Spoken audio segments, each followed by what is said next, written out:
Mesdames et messieurs, à nouveau, bonsoir et merci de nous retrouver ce lundi pour le dimanche, le décryptage de ce dimanche, renvoyé à ce jour au vu donc de l'attente de l'évolution de l'actualité. Cela n'a pas manqué puisque l'actualité est fournie et très évoluée sur plusieurs plans. Alors bonsoir à vous, Agapit Napoléon Maforica. Bonsoir Angèle, bonsoir à tous nos téléspectateurs. Nous avons reçu tout à l'heure au cours du journal, je vais dire, un invité spécial évidemment concernant ce drame intervenu le 29 janvier 2023.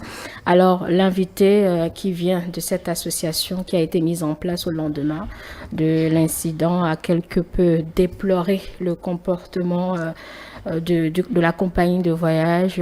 Est-ce que c'est légitime, Agapit Napoléon Maforica? D'abord, à l'entame donc de cette émission, je voudrais avoir une pensée pour les familles éplorées. J'avoue que même un an après, même nous qui n'avons personne dans ce bus, du point de vue biologique, nous avions quand même des personnes humaines, des frères, des sœurs, des amis, des collègues. Je pense à nos amis lions qui ont disparu dedans et pour qui j'ai une pensée particulière et à toutes les familles de manière générale. Même quand on en parle aujourd'hui, on a la chair de poule parce que c'était si violent, c'était si brutal, c'était si émouvant que le temps n'émousse pas un peu l'émotion. Donc oui, je suis d'accord avec l'ami, avec celui qui est passé. Je pense que la compagnie a une position assez insolite, assez bizarre, puisqu'il ne s'agit pas d'organiser des messes, il s'agit de dialoguer avec les familles. Il s'agit de mettre, et ça, c'est un peu ce que nous déplorons à des niveaux donnés lorsqu'il y a ces compagnies qui courent vers vous, et pas seulement dans le domaine du transport, dans d'autres domaines, j'ai pas envie de faire de la mauvaise publicité pour quelqu'un, mais il la court pour engranger, et lorsqu'il y a une situation, il n'arrive pas à gérer un service après-vente efficace, cohérent, et surtout humain. Je pense qu'au-delà de l'argent à gagner, il faut mettre en place l'homme, le cœur. Le service après-vente est important en la matière. Et je pense que rien que le silence qu'on a constaté un an après au niveau de la côte, il n'y a pas de dire, bon, non, nos bus ne roulent pas ce jour-là, on va faire sinon. À mon humble avis, je pense que la compagnie avait beaucoup mieux à faire. C'est vraiment dommage qu'elle se comporte un peu comme ça. Mais je pense que les familles n'ont qu'à faire contre mauvaise fortune. Donc, ils ont déjà fait perdre les parents. Qu'est-ce qu'on peut faire d'autre? Si on veut être fataliste, on dit, bon, on remet tout à Dieu. Mais quand on veut être un peu plus pragmatique, on se dit, bon, continuons la lutte. On espère que on gagnera la bataille. Je pense qu'il y a des manifestations qu'elles ont organisées. Je pense que j'ai une réunion avec le procureur ou bien le président du tribunal de Dassa. J'espère bien qu'on aura au moins ce qui s'est passé. Moi, je pense qu'il faut documenter toute situation. Il faut savoir ce qui s'est passé. Il faut situer les responsabilités. Après, les pardons sont normaux lorsqu'on a fini d'évacuer ces questions et surtout que chacun prenne sa part de responsabilité en la matière. On peut se contenter des décès comme ça, par-ci, accident, par-là, essence qui tue. Puis bon, les familles deviennent du jour au lendemain éplorées, et basta, on n'a plus rien, et voilà, la vie reprend son cours normal. Et les mêmes causes produisent les mêmes effets. Et voilà. Moi, je vois encore nos bus sur nos voies. Ils filent toujours. Ils filent toujours. Ils vous dépassent. Le vent risque de vous faire voilà. tomber. Donc, c'est un peu ça. C'est-à-dire que passer l'émotion, on a l'impression que nous revenons un peu aux vieilles habitudes. Et ça, il faut déplorer ça. Il faut vraiment déplorer le comportement de la compagnie. Il faut déplorer que nos bus continuent de filer sur les voies. Il faut déplorer que certains passagers veulent que ça file. Il faut déplorer que jusqu'à présent, on n'ait pas encore une documentation réelle, des responsabilités vraiment situées, et justement un dialogue avec les familles qui les apaisent finalement et qui les accompagnent dans leur deuil. Leur deuil, c'est à vie. Leur deuil, c'est à vie, c'est pas une affaire de jours, mais leur deuil à vie, il faut justement les accompagner progressivement dans leur deuil. Voilà. Et nous espérons que le procès connaîtra un issue pour donc justement ces différentes familles. On ne devrait même pas aller au procès dans l'absolu, on devrait aller dans ce que j'appelle le service après-vente. On devrait vraiment, la compagnie doit prendre les devants. La compagnie est assurée, donc son assureur doit prendre les devants pour dialoguer avec les familles. Il doit y avoir une procédure. Oui, normalement, si eux, ils prennent les devants dans l'entente, dans la gestion à l'amiable, il y a une procédure de gestion. Du risque. Et lorsque cette situation arrive, il y a le formel, il y a l'informel. Et les deux devraient être mis en place pour accompagner les familles. Mais là, c'est dans l'entente, c'est dans l'absolu qu'ils vont au procès. Sinon, normalement, ils ne devraient même pas aller au procès. Donc, gérer à l'amiable, en fait. Oui, ça aurait pu, ça aurait dû, et ça devrait l'être à l'amiable, ensemble avec la compagnie d'assurance, mais avec des psychologues, avec la compagnie de transport devrait déployer assez de moyens. Il ne s'agit pas de faire le deuil d'une journée à ne pas rouler. Moi, je trouve que ça, c'est un peu trop fantastique. C'est pas ça le vrai problème. Le vrai problème, c'est de faire beaucoup mieux.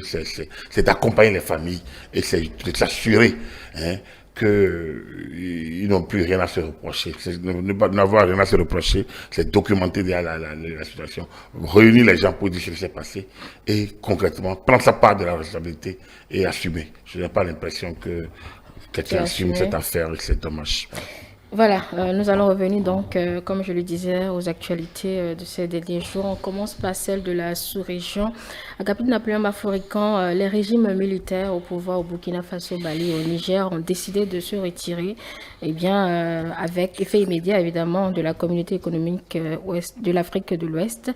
Alors, ils ont annoncé cela le 28 janvier, donc hier, dans un communiqué conjoint. Il est vrai que ce n'est pas le premier retrait. On a connu par exemple le cas de la Mauritanie, mais un retrait quand même prévisible, Agapit Napoléon Baforican. Oui, un retrait prévisible peut-être, mais un retrait que n'a pas préparé la CEDEAO, et c'est ça qui est un peu dommage. Pour des gens qui ont une vision un peu plus large, on pourrait peut-être dire non, ils n'oseraient pas.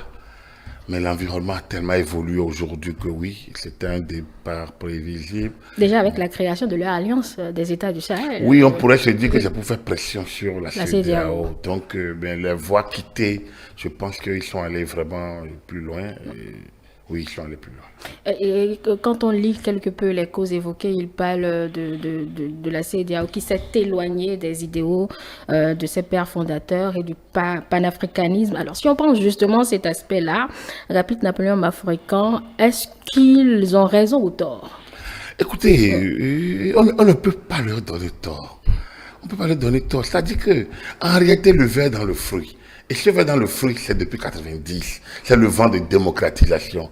C'est un peu cette vague de situation de 92. Tout le monde crie démocratie, démocratie. On a créé le droit d'ingérence dans les affaires. Or, si on fait quelques décennies en arrière, l'Organisation de l'Unité africaine et les autres organisations sous-jacentes qui sont créées après de 60, c'est pour trois causes. La première, c'est pour la décolonisation de l'Afrique. C'est-à-dire que pour dire que tous les États soient indépendants. C'est ça. Ensuite, c'est d'abord accepter les frontières issues, préserver les frontières issues de la colonisation. Donc, faire en sorte que l'autodétermination des peuples n'aille pas à la création de nouveaux États. C'est-à-dire qu'on ne remette pas en cause la conférence de Berlin et tout ce qui s'en est suivi avec la colonisation, les républiques que nous avons héritées, nos frontières poreuses, nos frontières où ça chevauche tant d'autres. Bref, on les accepte ainsi. Ça fait le deuxième. Et le troisième élément, c'est la non-ingérence dans les affaires intérieures des autres États. Et la non-ingérence, c'est un principe, ça concerne de la souveraineté. La non-ingérence dans les affaires intérieures des autres États. Si vous regardez l'OIA, la décolonisation a eu lieu avec les derniers, les Zimbabwe qui sont passés indépendants en 80, donc les derniers États indépendants. Donc la décolonisation est terminée autour de 1980. Ensuite, dans la foulée, les frontières héritées de la colonisation globalement sont maintenues. Globalement, sauf il y a quelques revendications qui ont eu lieu, à un moment donné, mais globalement, c'est bon. Mais le vrai problème, c'est la non-ingérence. Et c'est au nom de la non-ingérence dans les affaires intérieures des pays que, lorsqu'un coup d'État arrive dans un pays, les autres prennent acte. Vous voyez, Blaise Compaoré et son groupe ont assassiné, en fait, Thomas Sankara. Il y a eu la rectification donc, en 87. Bon, même si vous n'êtes pas d'accord, Compaoré visite votre pays, vous le recevez. Vous le recevez en tant que chef d'État. Donc, au Dahomey de l'époque, on a connu plusieurs régimes militaires. Les autres l'ont accepté. C'est comme ça, jusqu'à 90, la chute du mur de Berlin. Et lorsque le monde a quitté la bipolarisation, c'est-à-dire entre l'Est et l'Ouest, hein, Oui. c'est-à-dire la guerre froide qui a créé deux mondes depuis la Deuxième Guerre mondiale et qui a continué avec la guerre froide, avec d'un côté le bloc occidental autour des États-Unis et des pays occidentaux de l'Union européenne, il y a le bloc Est avec l'Union des républiques socialistes soviétiques. Donc, quand on a quitté ça, avec la chute du mur de Berlin, la perestroïka, la glasnost, et tout ça, là, comme dirait l'autre, les blocs ont disparu presque. On est devenu on est revenu à un ordre unipolaire, c'est-à-dire que tout l'unilatéralisme autour des idéaux de l'Occident, où le principe c'est démocratie. En se disant démocratie, les gens oublient qu'il y a des démocraties. Et que même l'Europe occidentale, plus les États-Unis, n'ont pas une démocratie. Ils ont un concept de démocratie, mais dans lequel il y a plusieurs types de démocratie.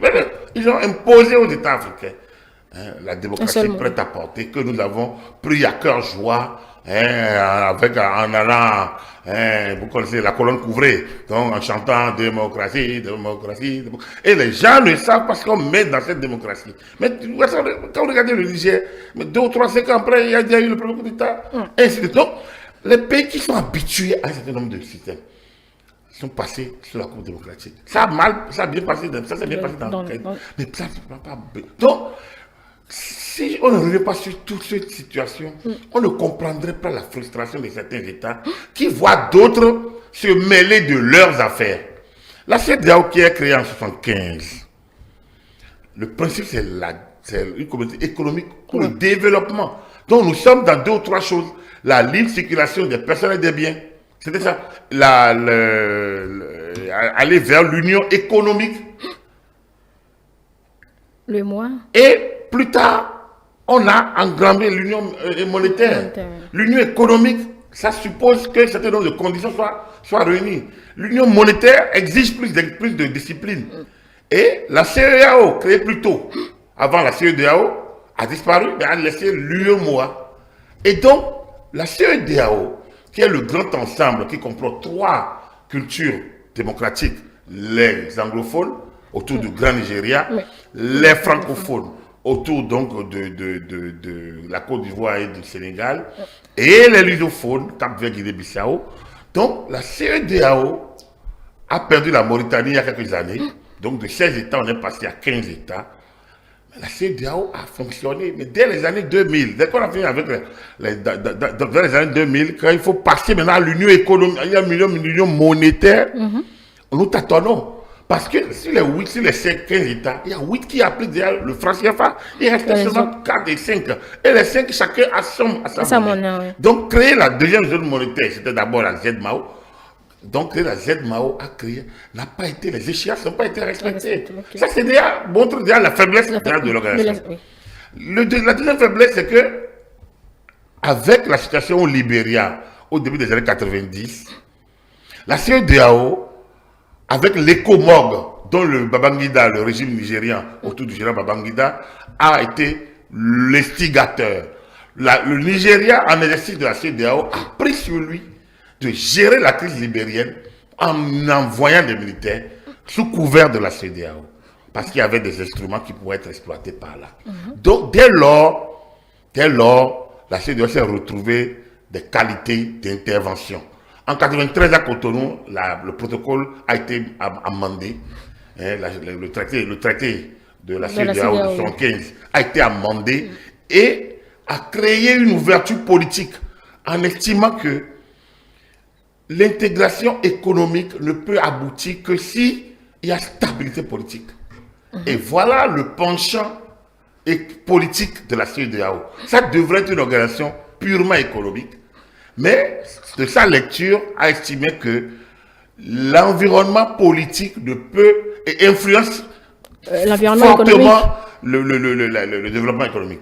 Et donc, il fallait créer des États stables, cohérents et qui fonctionnent selon les règles de la démocratie. Donc, de 1993 à 1999, il y a eu des instruments qui ont abouti à Lomé en 1999, à Lomé, au protocole additionnel.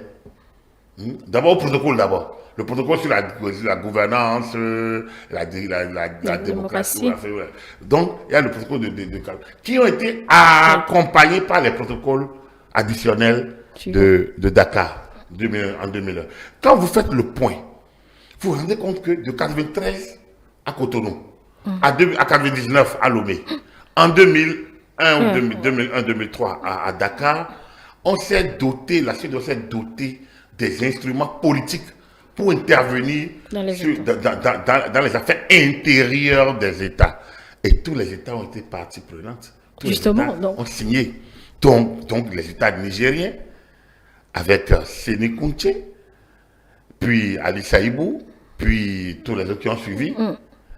L'État burkinabé, avec Blaise Compaoré, qui était resté chef de file pendant longtemps du dispositif, même médiateur central.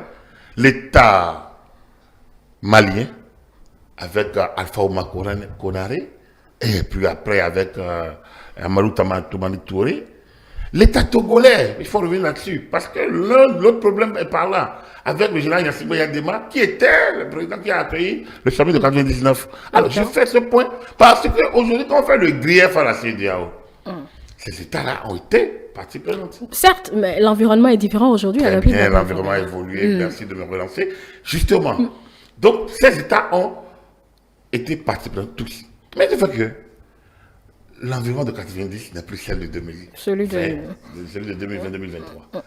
Aujourd'hui, la démocratie dont les vertus ont été chantées, il y a une sorte de césure, de coupure entre le sommet de l'élite et la base des populations. J'ai suivi le Vox Populi tout à l'heure, où la plupart, tout le monde a applaudi presque ce qui s'est passé.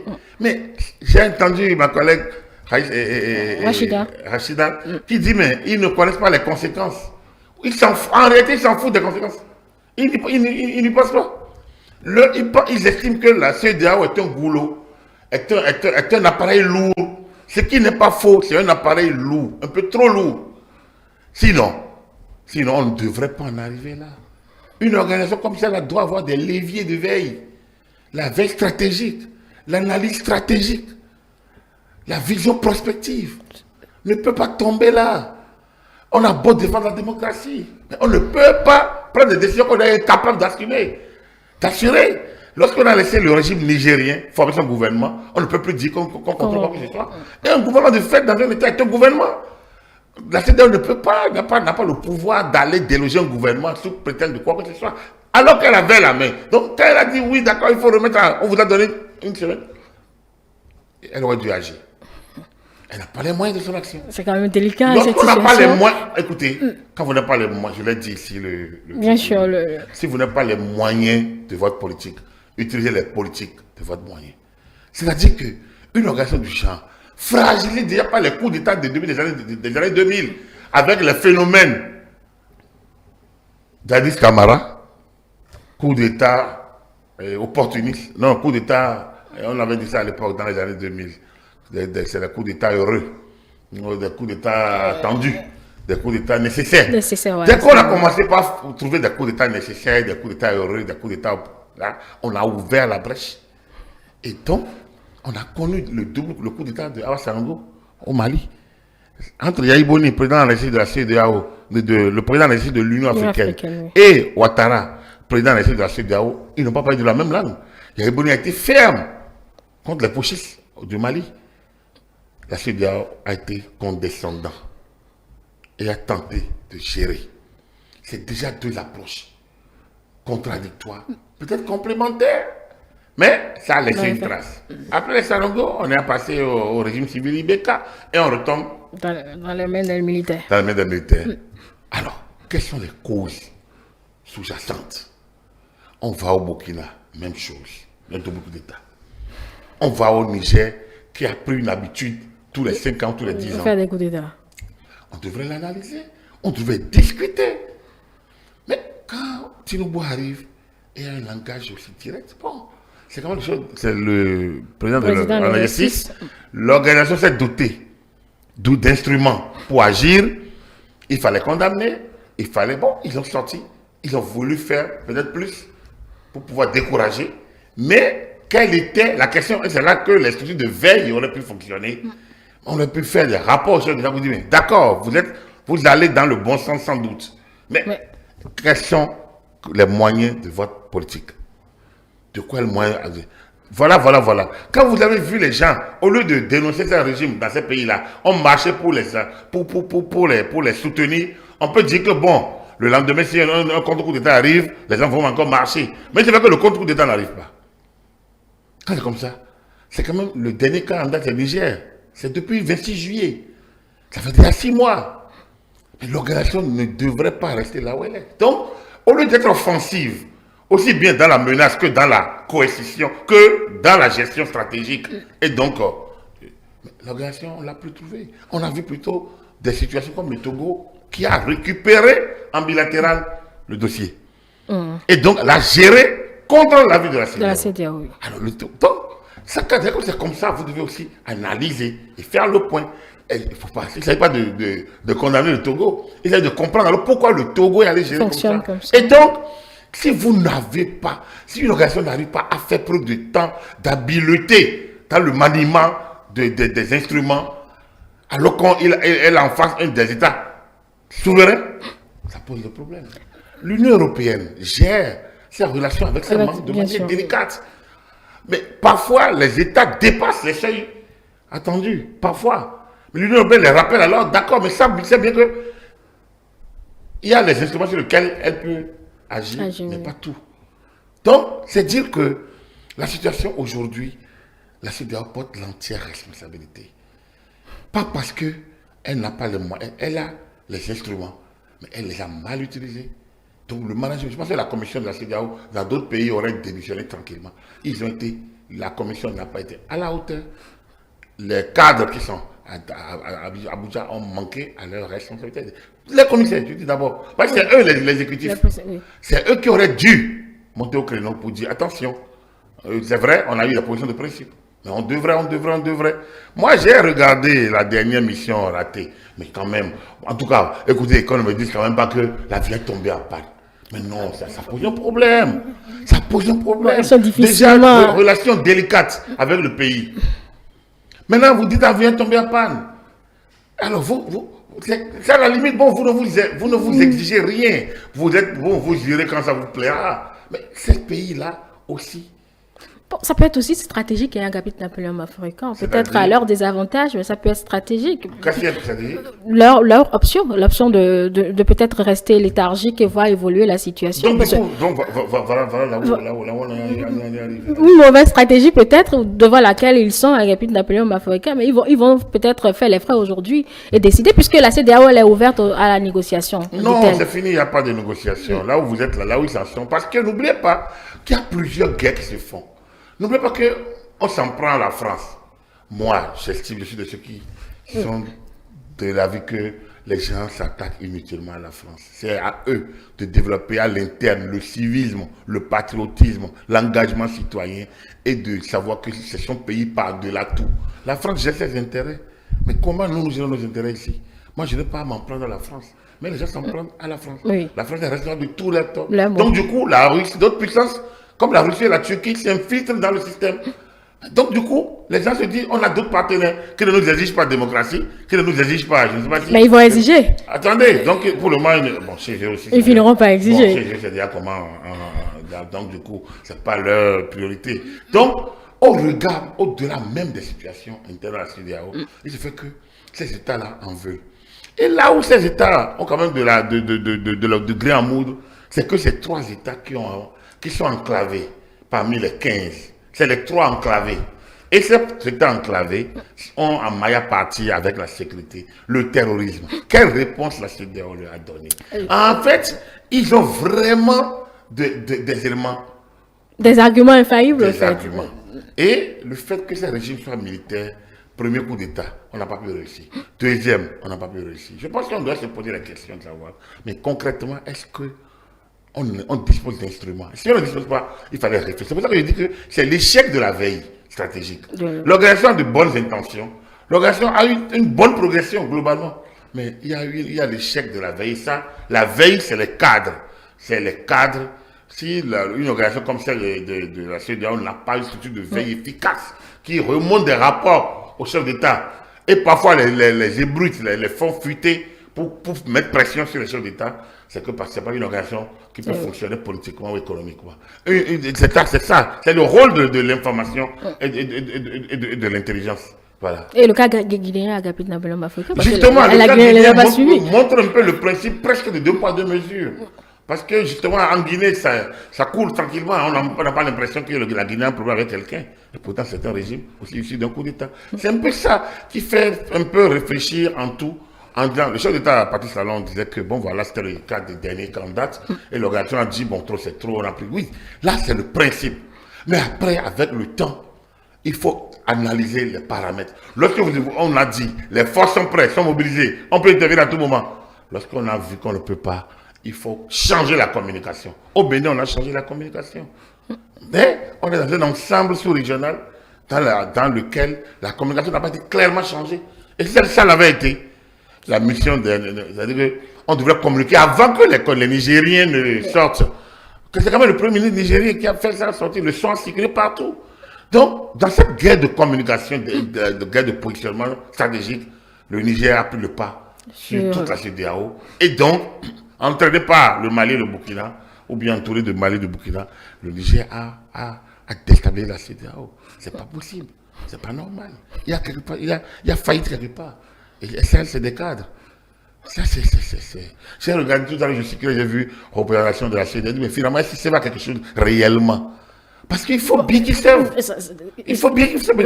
C'est-à-dire, c'est là qu'on doit savoir l'heure. Ça fait 6 mois. On aurait pu ne pas en arriver là. Quand j'ai lu le communiqué qui dit, bon voilà, c'est Russie. Bon, alors ils vont dire qu'on a produit votre coup d'État, on s'excuse de vous avoir mis les sanctions, on ouvre les frontières, on paye les coûts. Et ils sont prêts à faire ça. Ils ne peuvent pas faire ça. On peut pas. Ça se fait à Rakiri. Donc du coup, je ne sais pas s'il y a encore une solution négociée. Oui, ils négocieront la sortie des gens de cette affaire. Ils négocieront, j'espère qu'ils travailleront à arrêter l'hécatombe, parce que c'est 3 pays francophones qui disparaissent et c'est 3 pays de l'UEMOA qui quittent. Et donc, peut-être bientôt le principal africain aussi de l'UEMOA. Oui. Donc voilà un peu les réflexions qu'on peut mener si on n'a pas envie d'être complaisant. Parce que autrement, oui, le principe, moi j'ai comme dit le dimanche 30 juillet ici, où je disais que si on n'a pas la politique des moyens, il faut pouvoir laisser ces sanctions, on connaît leurs limites. Tous les États ne suivent pas. Si tous les États étaient unanimes, s'il n'y avait pas eu de brèche, ça aurait pu peut-être fonctionner. Mais dès qu'ils ont des collaborateurs, des interlocuteurs, c'est fini. Voilà. Malheureusement, maintenant, parlons des conséquences Agapit Nampeloma Africa, vous le disiez. Quelles peuvent être justement ces conséquences, surtout sur les populations, ainsi les conséquences économiques, on peut toujours négocier, mais sur la libre circulation des populations, ça reste un problème majeur. Non, bon, écoutez, entre la déclaration d'intention et l'entrée en effectivité, il y a un an normalement, et durant ce temps, ils vont négocier un peu la sortie. Parce que le fait d'être membre fondateur, tous ces 3 pays sont membres fondateurs de la CEDEAO. Donc, du coup, de fait d'être membre fondateur, il y a déjà des habitudes qu'on a apprises depuis 75, depuis les années 2000 avec les passeports de la CEDEAO, donc l'exemption de visa et beaucoup d'éléments. Il faut négocier tout ça maintenant. Il faut voir maintenant entre ces pays, comme ils ont une organisation, et la CEDEAO, quelle collaboration il doit avoir. Et donc, non seulement il y aura l'AES et la CEDEAO, il faut négocier, ou alors il faut aller un à un, État par État, et voir si c'est l'AES qui quitte la CEDEAO, ou si c'est les 3 pays constituant l'AES, est-ce que c'est en bloc qu'ils ont quitté, ou c'est individuel. Normalement, ça doit être individuel, c'est pour ça que c'est chaque télévision qui a annoncé, mais le message est le même, donc du coup, c'est ensemble. Et il va falloir comment gérer ça entre AES d'un côté et État et souverain de l'autre. Pour les autres États membres de la CEDEAO, si c'est avec l'AES qu'il y a une collaboration, où il y a une entente, ça peut impacter la circulation. Autrement, il faut aller en bilatéral, c'est-à-dire que entre le Bénin qui est frontalier au Niger et au Burkina, aller dans ces pays désormais, il va falloir peut-être que c'est les visas à obtenir à la frontière ou vice-versa. Bon, donc il va falloir regarder tout ça de près. Vous voyez, ce n'est plus facile. Pas du tout. Donc, mais pour les 2 pays, si j'allais pour chaque pays, pour les 2 pays. Les 3 pays qui ont quitté n'ont pas accès à la mer. Et quelles que soient les ententes qu'ils auront, leur accès à la mer va être plus problématique qu'avant. Parce qu'ils auront peut-être des accords bilatéraux avec des États un peu le Togo s'est positionné. C'est peut-être le moins compliqué pour le Togo. Parce que sinon, s'il devait passer par la Guinée, qui est de l'autre côté, la Guinée, c'est un peu plus loin. Mais la Guinée, leur accès non plus normal, pas par un pays comme le Mali. Bon, donc, il y a des accès. Même ces pays peuvent discuter aussi, même le Niger, le Bénin, peuvent avoir des accords bilatéraux par rapport au port et ainsi de suite. Donc, le fait de quitter l'organisation ne rend pas les pays hostiles les uns aux autres. Il s'agit maintenant à la diplomatie de jouer, et en sachant que le principe de base, c'est la souveraineté des États. Ça, c'est important. Le principe de base, c'est la souveraineté. Et de la coopération, ça relève disons, la coopération est quelque chose. Qu'est-ce que je veux dire? Ce n'est pas l'élément central. C'est la souveraineté et la gestion des États, des égaux souverains. C'est-à-dire, chaque État gère sa souveraineté et donc ses intérêts par rapport à d'autres. Et qu'en la matière, quelles que soient les tournures que les choses vont prendre, il s'agit à nos États. Moi, je prends le Bénin pour parler de mon État. Il s'agit au Bénin de trouver où sont ses intérêts et de savoir les négocier. Donc, partageant la frontière avec le Niger et le Burkina, nous devons avoir une approche beaucoup plus bilatérale et ouverte envers ces pays-là pour préserver leur circulation, la libre circulation des personnes et des biens, des marchandises, mais la libre circulation aussi des bonnes pratiques et des relations assez fluides entre ces États-là.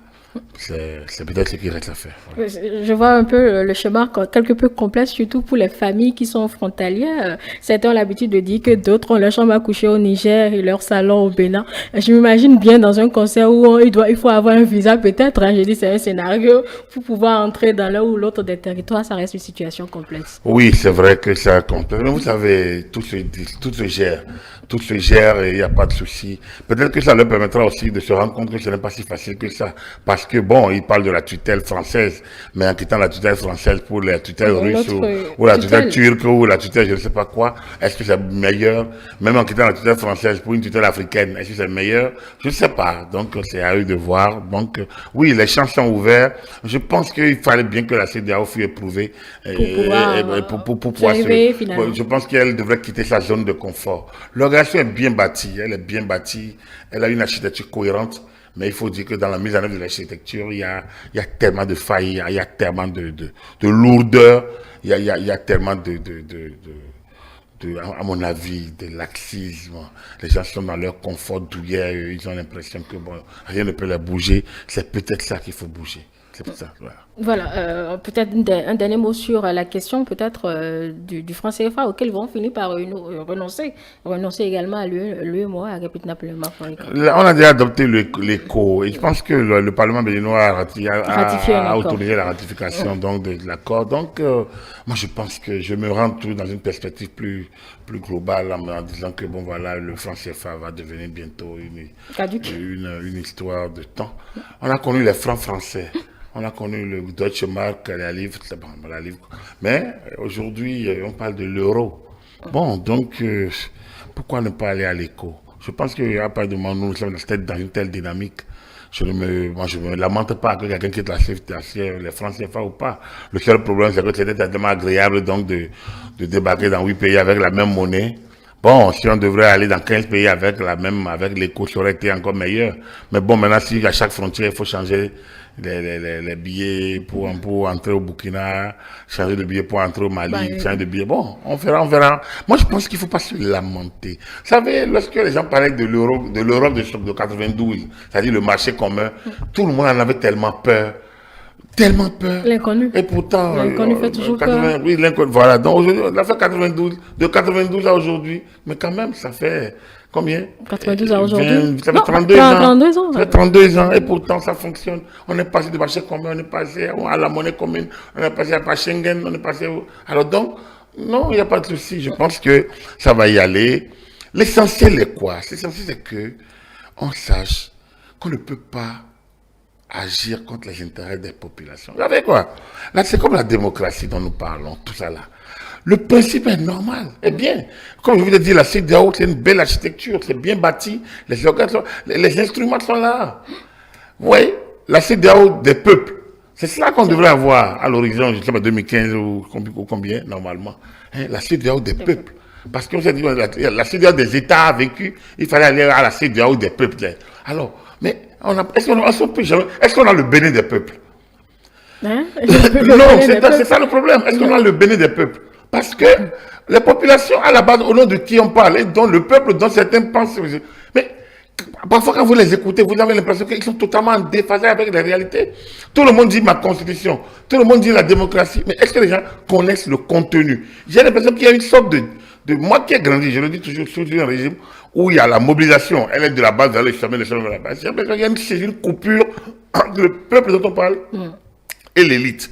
Et donc, au niveau de la CEDEAO, je l'avais proclamé une fois que certaines grandes décisions, les décisions normalement qui imposent à remettre en cause le principe de la souveraineté, en principe devraient aller au référendum dans ces États-là pour que les populations soient questionnées directement sur est-ce que vous êtes d'accord qu'on remette en cause la souveraineté au nom du principe de la démocratie qui est le moins mauvais régime possible, dit-on. Donc, si on pose cette question-là et les populations votent pour, on saura qu'ils ont voté pour. Mais, après de moi, ça a été décrété. Malgré que les chefs d'État ont signé, mais les populations ne se sont pas concernées. Et donc, lorsqu'un coup d'État arrive, les gens, ils ont les moyens, ils ont les mots faciles pour atteindre le cœur des populations et pour leur montrer qu'on est en déphasage vis-à-vis de la réalité du terrain. Lorsqu'on a fermé les frontières à Niamey, regardez, les politiciens ont récupéré ça. Oui, c'est des décisions douloureuses. C'est vrai. Mais lorsque la population, les politiciens récupèrent ça, ils fragilisent l'État. Et ils ont fragilisé nos relations avec le Niger. On était dans un ensemble de communautés. Donc, c'est dans ces conditions, il faut réfléchir réellement à soit l'adhésion populaire sur un certain nombre de grandes décisions qui impactent la vie directe des gens et un certain nombre de grands principes. Donc, je pense que cela vaut autant pour la CEDEAO que ça vaut autant pour nos États. J'ai l'impression que entre les chefs d'État qui ont signé en 1975, les différentes évolutions et la population, il n'y a plus, il y a plus vraiment une cohérence, il n'y a plus de symphonie. Hein, elle est cassée, il faut recréer le lien. Et s'il faut actualiser. Il faut recréer, il faut reformater le disque dur, sinon, apparemment, il y a d'un côté les chefs d'État et d'autres, les populations. Voilà. Elle est bien votre boutade. Allez, on va passer à nos problèmes internes, Agapit Napoléon Baforican. Eh bien, la révision de la Constitution, on y est simplement avec cette proposition de loi de l'honorable Hassan Seibou. Ben, vous savez que moi, je n'ai pas de position là-dessus. Je voulais dire que je n'ai pas une position dogmatique. Une constitution est faite pour être révisée. Dès que les conditions de sa révision sont remplies, une constitution est faite pour être révisée. Donc pour moi, il n'y a pas de raison. Je pense qu'on a évacué une question centrale. Laquelle? Celle du troisième mandat. Je pense que maintenant tout le monde est convaincu qu'il n'y a pas de troisième pas mandat. Vraiment, pas vraiment, parce qu'avec cette rencontre qu'on a suivie tout à l'heure dans le journal des partis de l'opposition, ils veulent s'allier contre tout projet de la mouvance contraire à ce que vous savez, Agapit Napoléon Baforican. Contraire à quoi? C'est pas moi qui vais le dire, vous l'avez suivi simplement. Contraire à tout principe qui ne respecterait justement pas cette affaire-là. Mais j'ai l'impression qu'on ne parle plus le même français. Et pourtant, il est simple, il est facile ce français que nous parlons. Mais on dit, une constitution est faite pour être révisée. Ceux qui révisent la constitution, ce n'est pas les partis qui sont dehors, c'est les partis qui sont au Parlement ou c'est un référendum. Je pense qu'il faut qu'on quitte cette affaire où tout le monde veut être associé à tout, alors qu'ils ne sont. Mais la loi a fixé, la Constitution a fixé la manière de la réviser. Tout le reste de la rhétorique de le peuple aime sa constitution, c'est collé à son corps, c'est si. Mais c'est de la tricherie. Le peuple aime son pays. Et puis est-ce qu'il paye les impôts systématiquement? Il faut les forcer, n'est-ce pas? Le peuple aime tout. Mais il faut que c'est ce peuple-là qui s'est doté de la Constitution. Et la Constitution a fixé les conditions de la révision. Il n'est jamais dit que pour réviser la Constitution, il faut réunir le peuple. Le constituant a prévu 2 verrous pour réviser la Constitution. Bien sûr, oui. Mais si on a prévu, j'ai entendu des gens dire mais non, que les députés ne peuvent pas s'enfermer et réviser. Non, ils ne s'enferment pas. Ils sont chez eux, à l'hémicycle. Et ils peuvent réviser s'ils atteignent la majorité. Mais il faut qu'eux-mêmes députés se revendiquent cela. Sinon, mais c'est quoi cette affaire pour qu'on ait l'impression que tout le monde doit se retrouver pour parler? Non, la Constitution, ce n'est pas le programme de développement. La Constitution, c'est un document cadre qui organise la vie d'une communauté au regard de modèles qu'on s'est donné et de devenir qu'on s'est fixé. Mais après, il faut développer le pays. On a l'impression que la Constitution, c'est le cœur du développement, que c'est le programme de développement pluriannuel ou bien centenaire, que personne ne doit toucher à ça, que c'est le cœur même du système, que c'est le poumon, que c'est les reins, que c'est les... Non, le cerveau... Mais c'est quand même un organe important. Non. La Côte d'Ivoire, je ne sais pas combien de fois Ouattara a révisé la Constitution. Et au Sénégal, je ne sais pas combien... C'est pas des exemples à prendre. C'est des exemples à prendre parce que ces pays, aujourd'hui, ils reçoivent les financements extérieurs.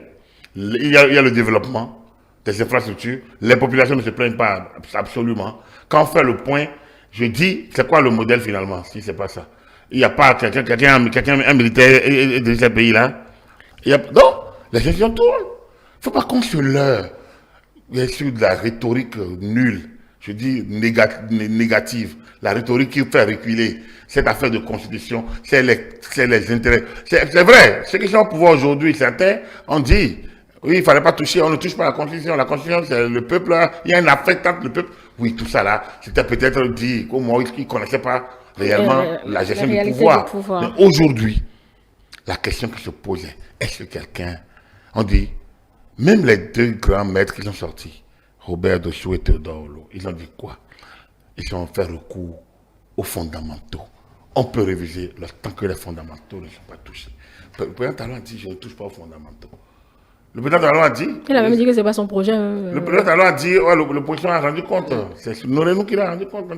Il a dit, je ne veux pas ça.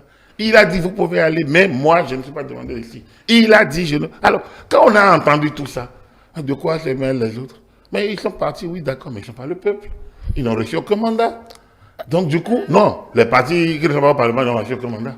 Ils n'ont pas de mandat. Donc, ils parlent comme toute organisation peut parler. Mais normalement, il appartient. Maintenant, si le parti, les démocrates, n'a pas envie de s'associer au projet, soit le projet est partagé entre des députés qui, eux, peuvent y aller. Le problème, c'est que quand vous êtes au Parlement, c'est vrai, les partis politiques animent la vie politique nationale. Mais au Parlement, vous fonctionnez comme un élu. Chaque député est l'élu de la nation tout entière. Tout mandat impératif est nul. J'ai l'impression qu'on n'a pas encore appréhendé le contenu de cette phrase qu'on n'a pas enlevée de la Constitution en 2019. Et donc on a gardé. Alors si on le garde, il faut qu'on en a mesuré les portées.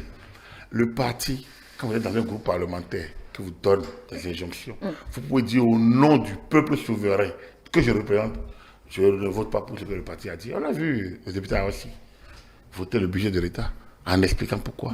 Le député est l'élu de la nation tout entière.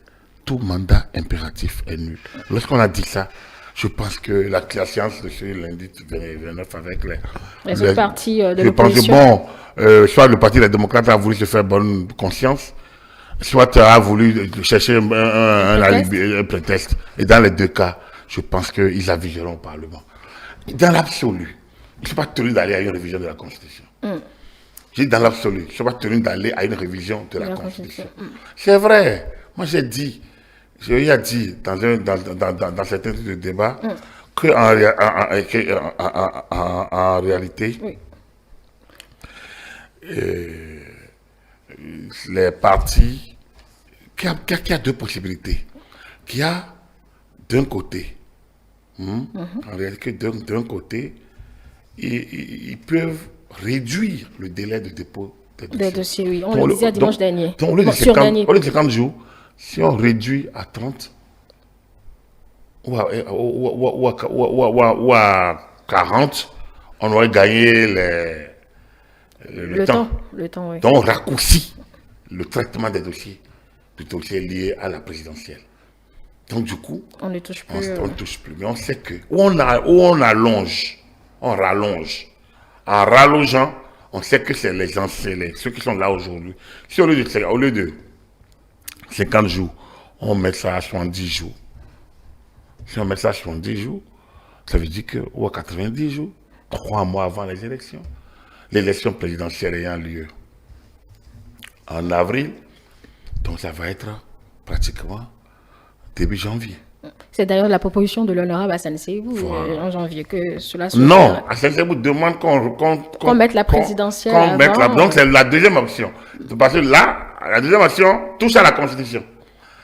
L'option de faire la présidentielle d'abord, qui est la solution, la politique la meilleure d'ailleurs, mais elle est meilleure politiquement parce que ça permet que les autres élections viennent après. Et c'est ça la logique dans toute démocratie. À défaut de faire le tout ensemble, c'est la présidentielle d'abord, c'est la tête. Il faut gérer la tête avant de gérer les membres. Donc, il faut gérer d'abord la présidentielle avant de gérer les autres élections. Mais ils sont libres de choisir une option. Je pense que, au lieu que les gens bavardent ensemble, il faut qu'ils essayent de s'écouter. Au lieu qu'il y ait des monologues croisés, il faut qu'il y ait un dialogue fécond. Et le dialogue fécond, c'est d'abord les partis qui sont représentés au Parlement. Ils peuvent aller écouter d'autres sons, mais ils doivent revenir entre eux. Ce n'est pas les grands communiqués du dehors, les autres bavardages. Les partis qui sont dehors peuvent envoyer leurs propositions. Les sociétés civiles dehors peuvent envoyer leurs propositions. Mais ils ne sont pas représentatifs pour parler de la révision de la Constitution. Ils sont libres en tant que peuple, composantes du peuple d'en parler. Ils ne sont pas légitimés à en parler. Et donc, ils peuvent en parler et envoyer leurs solutions, leurs propositions vers les partis qui sont légitimés.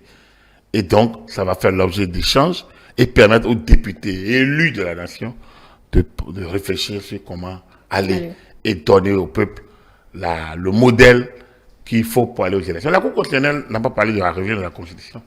La Cour a dit de corriger le code électoral.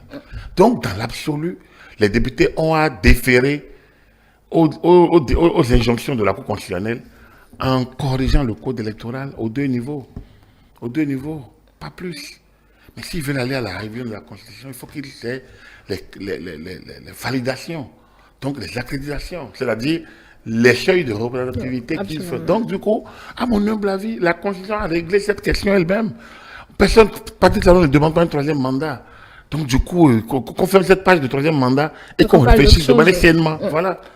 Et si on s'attardait aussi un peu à cette proposition de loi de l'honorable Hassan Seibou, alors, dans sa suggestion, il veut, comme on l'a dit tout à l'heure, qu'on inverse un peu l'ordre des élections.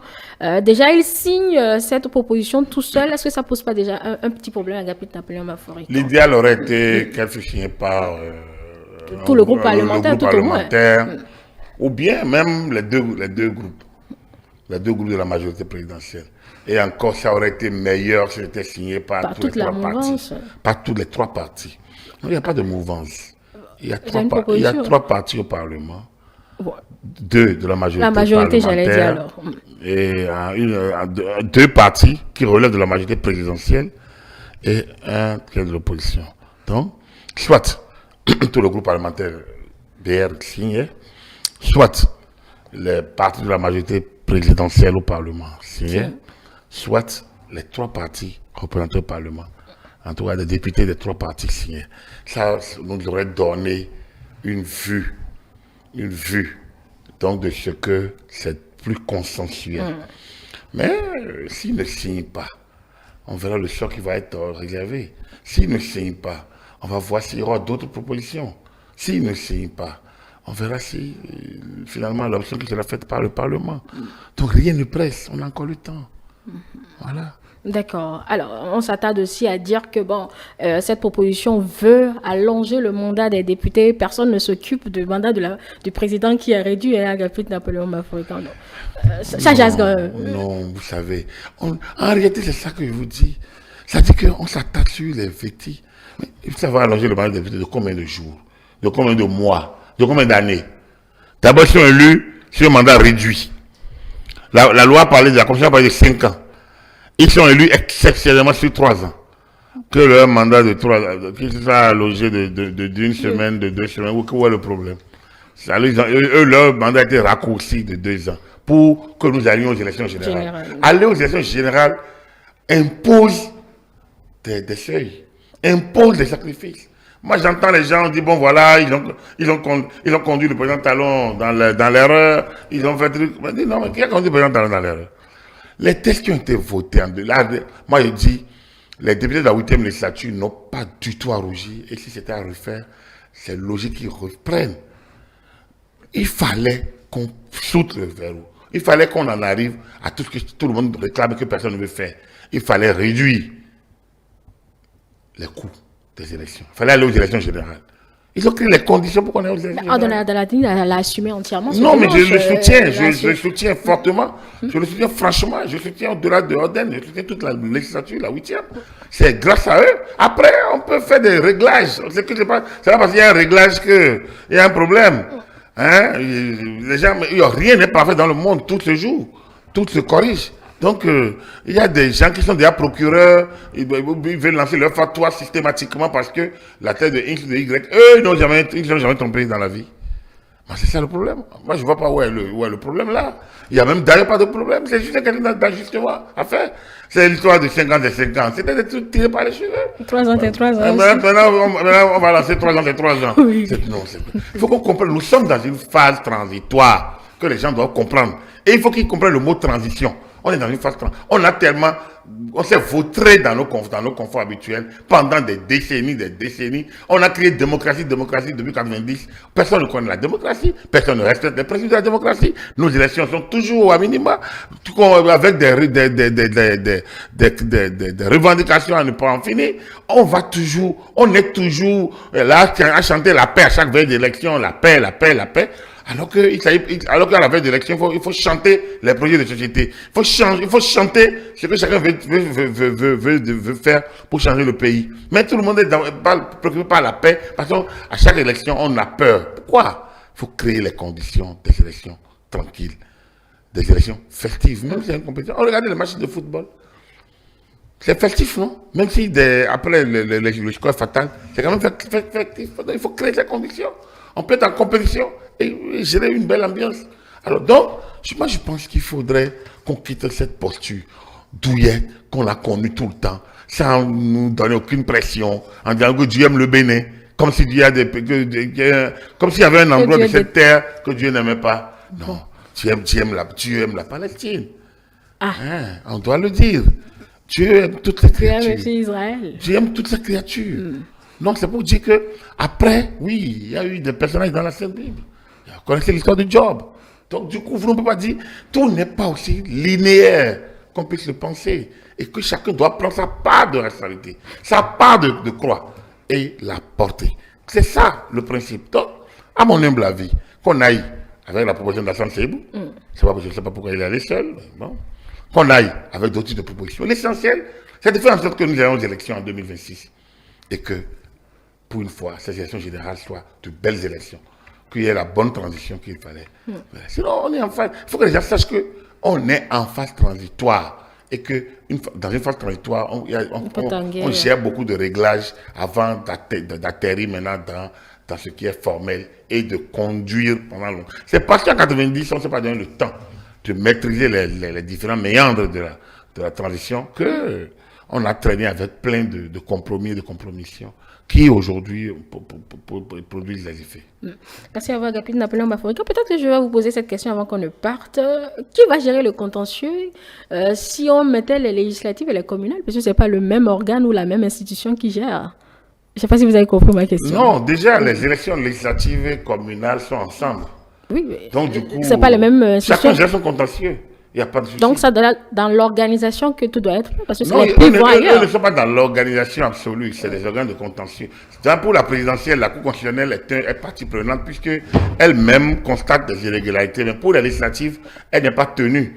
C'est vrai que pour 2023, elle a envoyé des huissiers pour pouvoir se donner elle-même des éléments d'analyse. Sinon, pour les élections législatives, la Cour constitutionnelle n'est pas au cœur de l'organisation. Elle attend. Il y a différents contentieux, des actes préparatoires, le jour des élections. Donc, elle gère tout ça. Pour les législatives, c'est la même chose. Donc, pour les communales, c'est la Cour suprême qui gère ça. Donc, il n'y a pas de souci. Chacun gère sa part du contentieux. Il n'y a pas de problème. Lorsqu'il y a une saisine concernant... C'est la même Sénat qui organise ces élections-là, normalement. Donc, la Sénat proclame pour les élections. Donc, communales... Donc, chacun jouera sa partition. En la matière, il n'y a pas de souci. La seule chose qu'il faut faire, c'est de faire en sorte on cherche ce que la Cour constitutionnelle a dit. J'ai écouté le parti UP parler de l'égalité, de la légalité, de la légitimité. Je pense qu'il ne faut pas que le parti tombe sous certains travers. Il n'appartient pas au parti de gérer ou à un groupe parlementaire de gérer la légitimité. La loi a déjà conféré la légitimité. Ce dont il est question, c'est la légalité et l'égalité. C'est la légalité et l'égalité. La Cour constitutionnelle, en examinant les éléments de la légalité, c'est-à-dire le code électoral et la constitution, s'est rendu compte qu'il y a des seuils de la non-égalité. Oui. Donc, en examinant des éléments de la légalité, il s'est rendu compte qu'il peut y avoir inégalité. Donc, l'égalité est l'apostrophe E, donc peut ne pas être le même, notamment pour ce qui concerne les maires qui doivent parrainer, anciens ou nouveaux. Donc, le travail que les députés ont à faire, ce n'est pas un travail de légitimité, c'est un travail de légalité, égalité. C'est un travail de égalité. La légalité est déjà en cours et la Cour constitutionnelle a déjà pris la main en la matière. Donc, lorsque vous entendez l'UP dire on veut gérer l'égalité, la légalité, la légitimité, elle ouvre une autre poste, elle ouvre une autre porte. Et il faut faire beaucoup attention à la matière parce que ce soit les députés, dans le moment, la logique, c'est les députés et les maires actuels qui doivent parrainer. Ils sont dans leur mandat. Et nous, on travaille pour changer.